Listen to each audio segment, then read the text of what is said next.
એ આપણા મુખ્યમંત્રીની ચૂંટણી કરે છે અને ભૂપેન્દ્રભાઈ પટેલ આપણા મુખ્યમંત્રી છે. આપણા ધારાસભ્યો એમાંથી ચૂંટણી કરીને આપણા રાજ્યસભાના સાંસદની નિમણૂક કરે છે. જે આપણા રૂપાલા સાહેબ અહીંના રાજ્યસભાના સાંસદ હતા એ આપણા ધારાસભ્યની ચૂંટણી કરે છે. જેવી રીતે નારાયણભાઈ કાછડિયા આપણા સાંસદ હતા એમ ભરતભાઈ સુતરિયા હવે સાંસદ બનવાના છે. એને અત્યારે આપણે ચૂંટી રહ્યા છીએ.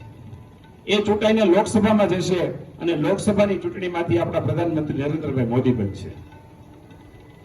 સમાજની વ્યવસ્થામાં એવી જરૂરિયાત છે કે કાયદો બનાવવો હોય તો લોકસભામાં સંખ્યા જોઈએ.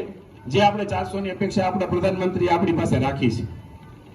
સાથે સાથે કાયદો બનાવવા માટે રાજ્યસભામાંથી પણ મંજૂર કરાવવો પડે. રાજ્યસભામાંથી મંજૂર થાય પછી રાષ્ટ્રપતિ પાસે જાય અને ત્યારે એનું ખરેખર કાયદા તરીકે આપણી વચ્ચે પ્રતિપાલન થાય. આખી વ્યવસ્થા સમજીએ તો હવે તમને ખ્યાલ આવશે કે તમે વર્ષની આપણા 5 વર્ષની અંદર લગભગ 3 ચૂંટણીઓ આપણા વિસ્તારમાં થાય છે. એક નગરપાલિકાની ચૂંટણી થાય, એક ધારાસભાની ચૂંટણી થાય અને એક લોકસભાની ચૂંટણી થાય. હવે લગભગ આ બધી વસ્તુ આપણને મોઢેથી જવી જોઈએ અને જ્યારે જ્યારે આપણી જરૂર પડે ત્યારે આપણા મતનો ઉપયોગ કરીને આખા રાષ્ટ્રને એક રસ્તે કેવી રીતે લઈ જવું, સનાતનનો ઉદ્ધાર કેવી રીતે કરવો, ભારત માતાના સાર્વભૌમત્વને આપણે કેવી રીતે તેની ઊંચાઈએ લઈ જવું, એ આપણા મનની અંદર આપણા વિચારો હોવા જોઈએ.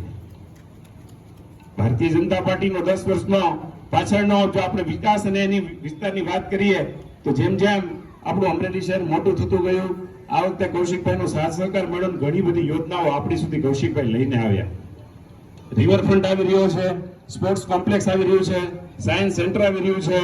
રોડ રસ્તાની પરિસ્થિતિ ગત 10 વર્ષ પહેલા જે લોકોએ જોઈએ છે કદાચ એમને અત્યારે ખ્યાલ આવી ગયો છે કે કેવા સરસ રસ્તાઓ પર આપણે ફરી રહ્યા છીએ.